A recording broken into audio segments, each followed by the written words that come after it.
جو کرب کے ماحول میں تھا, جو رو رہا تھا کہ میں غلامی کا حق کیسے ادا کروں, تو اللہ نے امتیاز جلیل کو موقع دیا.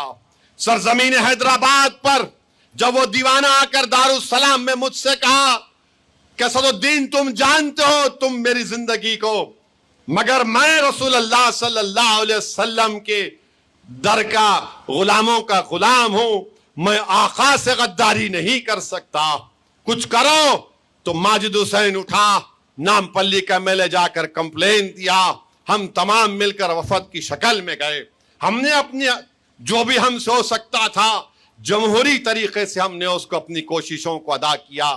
میرے عزیز دوستوں اور بزرگوں, آج آپ دیکھ رہے ہیں کہ ہم کو اور آپ کو دبانے کے لیے, ہمارے وجود کو مٹانے کے لیے, ہمارے مسجدوں کو چھیننے کے لیے, ہمارے قبرستانوں کو ختم کرنے کے لیے, درگاہوں کو مسمار کرنے کے لیے, خانقاہوں کو ویران کرنے کے لیے مودی کی سرکار نے ایک وقف کا بل لایا.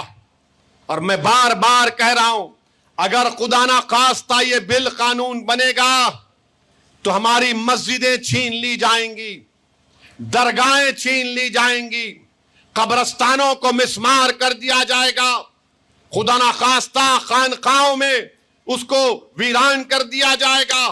کیونکہ یہ قانون اگر بنے گا تو اس میں تمام چیزیں چھیننے کی گنجائش رکھی گئی, وقف بائی یوزر ختم کر دیا گیا. اگر اس مسجد کے بارے میں میں پوچھوں, مولانا یہاں پر ہے, مسجد کے ذمہ دار ہے نا, اس مسجد کا کوئی رجسٹرڈ ڈاکیومنٹ ہے؟ مسجد کا رجسٹرڈ ڈاکیومنٹ نہیں ہے.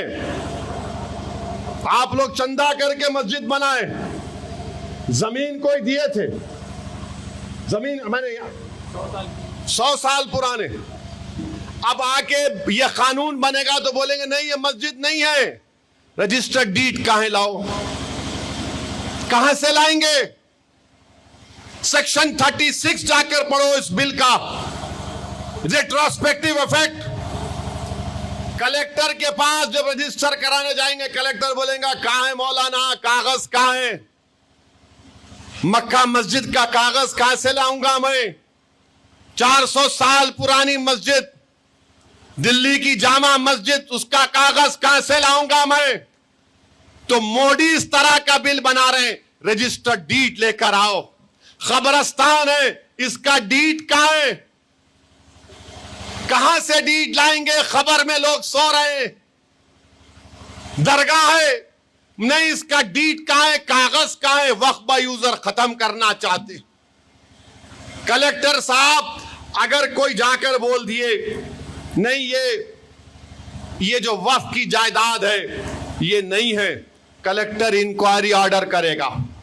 یہ بل میں لکھا ہوا ہے, جب کلیکٹر انکوائری آرڈر کرے گا تو جب تک انکوائری مکمل نہیں ہو جاتی, اور انکوائری مکمل کرنے کا کوئی ٹائم لیمٹ نہیں, اس وقت تک وہ وقف کی پراپرٹی نہیں رہے گی.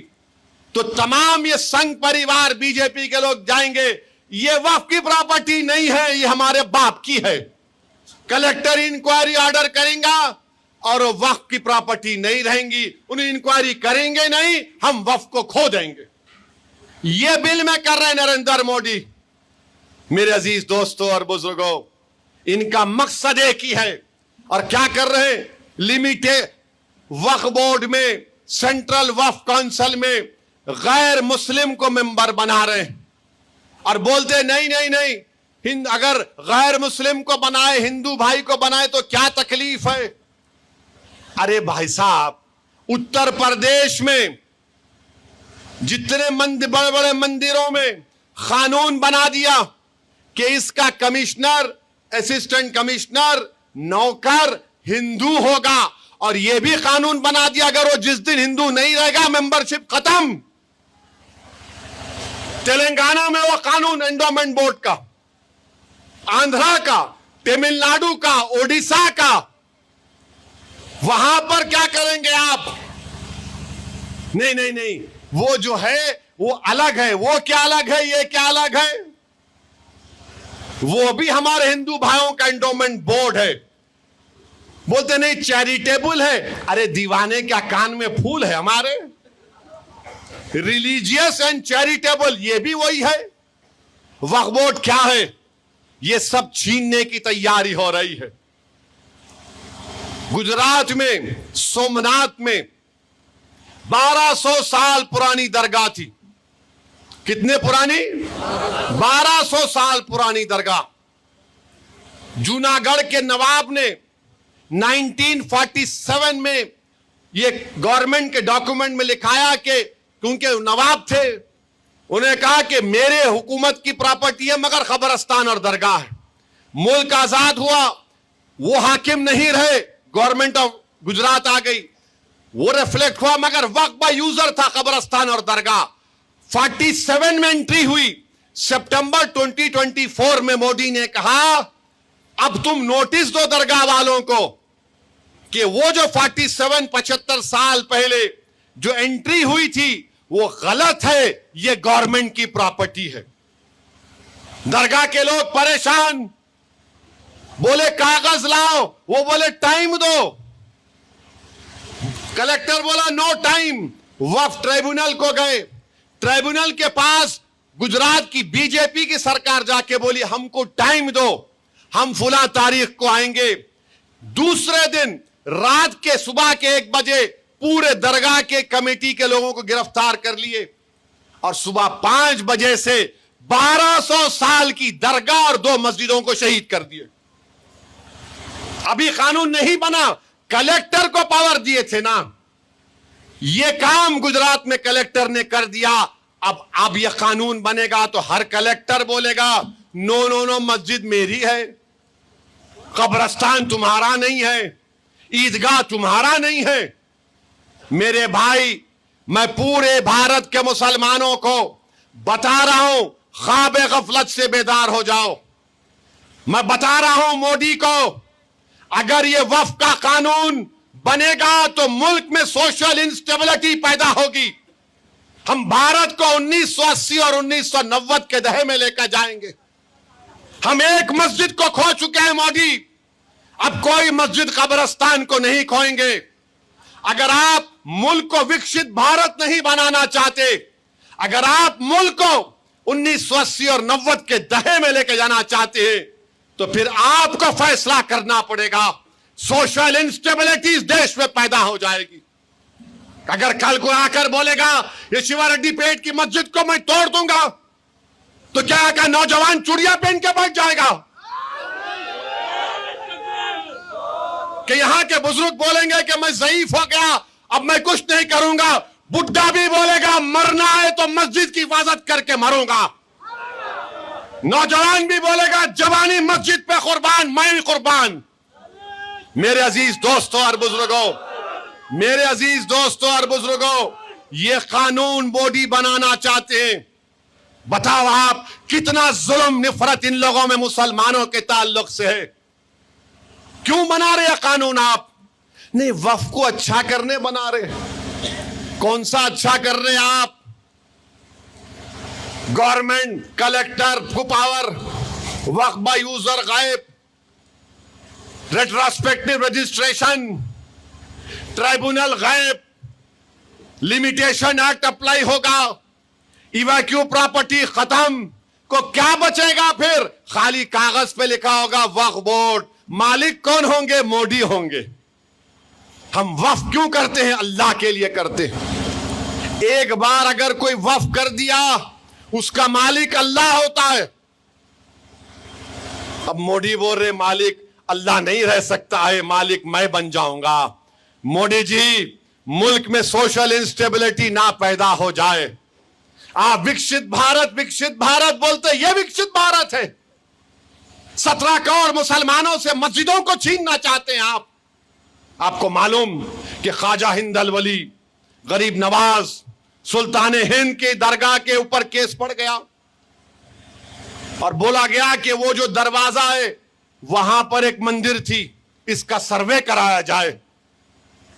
اب اگر یہ قانون بنے گا تو کلیکٹر بولے گا یس یہ وقف کی پراپرٹی نہیں ہے. اب بتاؤ, یہ کیس بڑھ چکا ہے.